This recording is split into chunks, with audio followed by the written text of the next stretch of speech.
Hey guys, welcome to our class. Pessoal, hoje a gente vai fazer então a revisão da nossa 17ª aula. Então, já vou compartilhar minha tela aqui. Opa, tá em outra parte, mas vamos lá. Pessoal, na aula de hoje a gente viu sobre o Simple Present. O que vai ser então o Simple Present? Em inglês ele é usado para falar de ações cotidianas, de sentimentos e opiniões. Então, por exemplo, eu quero falar que eu gosto de vôlei. Eu vou falar I like volleyball. Quero falar que eu odeio natação. I hate swimming. Quero falar que a clássica, né? Eu amo você. I love you. Então, eu amo você. Então, é sempre coisas cotidianas. Um exemplo que eu sempre dou, que é o I work every day. Eu trabalho todos os dias. Apesar de, nesse exato momento, eu não estar trabalhando, eu posso falar I work every day, porque é uma ação cotidiana que eu tenho. Então, ao contrário do present continuous, que a gente fala I am working, significa eu estou trabalhando, o I work significa eu trabalho. Então, não necessariamente eu estou trabalhando nesse exato momento, mas eu trabalho. Vamos lá, pessoal. Então, como que a gente faz uma frase afirmativa? A gente coloca a pessoa, o verbo principal e o complemento. Então, aqui um exemplo. I prefer English. Eu prefiro inglês. Outro exemplo. You work at night. Você trabalha à noite. We dance in the club. Nós dançamos no clube. Então, esse daqui é bem tranquilo. A gente não tem que adicionar nada. Porém, quando a gente está falando de he, she, it, ou seja, ele, ela ou a coisa, a gente tem que adicionar um S no final dos verbos. Então, por exemplo, eu quero falar que ela trabalha à noite. Eu vou falar she works at night. Quero falar que ele dança no clube. Eu vou falar he dances in the club. Então, em todas as frases afirmativas, no simple present, para ele, ela e a coisa, he, she, it, eu vou colocar um S no verbo. Mesmo se eu estiver colocando um nome. Então, por exemplo, eu quero falar Ana trabalha. Eu vou falar Anna works. A Ana trabalha. Por que eu coloco o S? Porque Anna é uma menina. Depois, os verbos terminados, pessoal, em O, SS, CH e SH e X, a gente tem que colocar um ES. Por quê? Exceto o O, todas as outras têm um som chiado. Então, esse som chiado, a gente não pode só adicionar mais um S, senão ia ficar igual uma cobra, ia ficar chiando muito. Então, a gente vai adicionar ES. Um exemplo que é o verbo teach, que é o verbo ensinar. Eu quero falar, ela ensina inglês, eu vou falar she teaches English.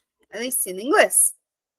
Depois, a outra regrinha é que para a gente colocar esse S no final do verbo, se for um verbo que termina com Y e antes do Y tiver uma consoante, a gente vai ter que tirar essa consoante e colocar IS, que é o caso do verbo fly, igual tá aqui.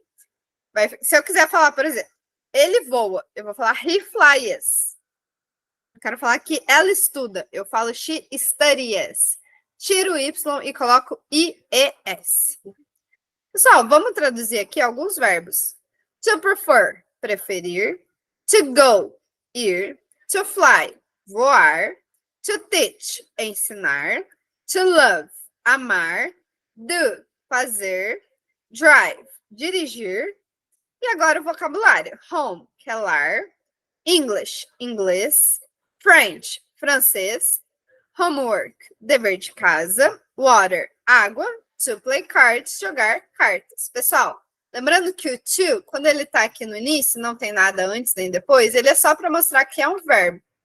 Mas a gente também usa o to para separar dois verbos. Então, eu quero falar que eu gosto de jogar cartas, eu vou falar I like to play cards, porque eu tenho que separar dois verbos.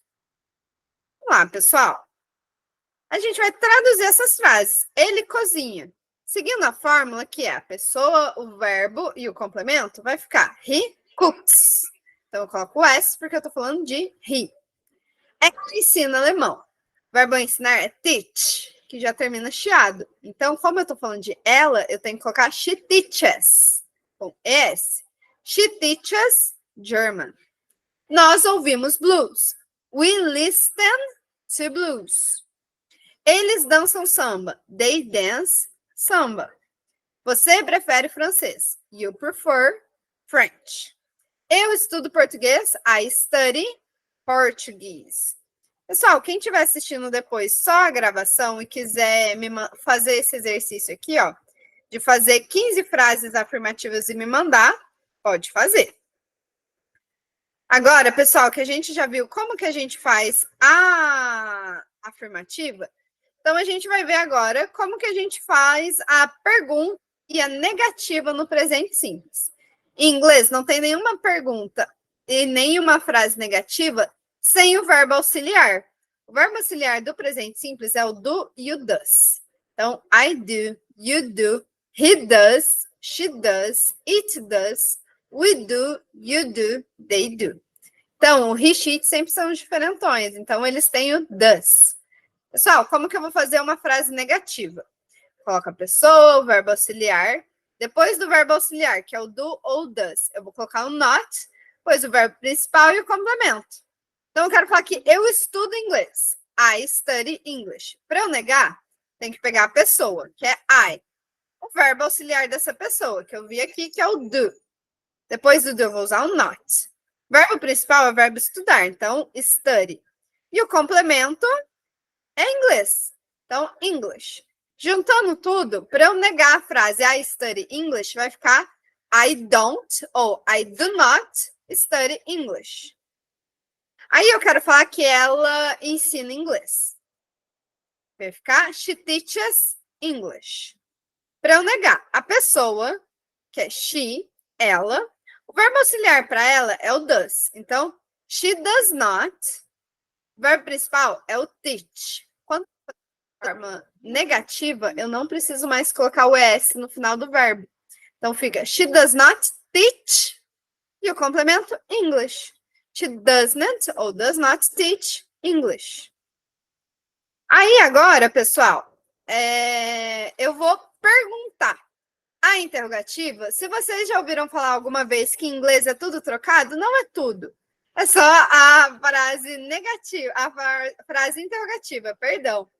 Então, ó, eu coloco o verbo auxiliar na frente, depois a pessoa, verbo principal e complemento. Então, eu quero saber se ela ensina inglês. Vou perguntar. Does, que é o verbo auxiliar, a pessoa, she, verbo principal, teach, que é o verbo ensinar, e o complemento, English. Does she teach English? A outra frase, que é o I study English. Eu estudo inglês. Para eu perguntar se eu estudo inglês, eu tenho que colocar, então, o verbo auxiliar, que é o do, a pessoa, que é I, verbo principal, que é o estudar, study, e o complemento, English. Do I study English? Só, vamos ver aqui algumas frasezinhas para a gente fazer e entender melhor. Então, vamos traduzir os verbos. To play, que é brincar, jogar, ou tocar um instrumento. To live, que é viver. To come, que é o verbo vir. To forget, que é o verbo esquecer. To fix, que é o verbo consertar. O vocabulário. Abroad, essa palavrinha bem pequena, já significa o país. The gift, ou presente. To school, para a escola. Around, ao redor. Guitar, guitarra. Soccer, futebol. The TV, a TV. Vamos lá. Ela ama a TV? Então, tem que lembrar a formulazinha que sempre o verbo auxiliar vem primeiro. Então, does she love the TV? Ele vive fora do país? Does he live abroad? Eu moro aqui perto. I live around. Eles não consertam o presente. They don't ou do not fix the gift. Ele não gosta de futebol. He does not like soccer. Nós tocamos piano? Do we play piano? Ele não vai para casa. He does not go home. Elas tocam violão? Do they play guitar? E a última, eu conserto o carro. I fix the car. Pessoal, quem estiver vendo essa gravação depois e quiser fazer 10 frases, 5 negativas e 5 afirmativas, pode fazer e depois me mandar lá no WhatsApp. Só essa foi tudo de hoje. Espero que vocês tenham gostado e entendido. Então, bye bye everyone. Until next class. See you.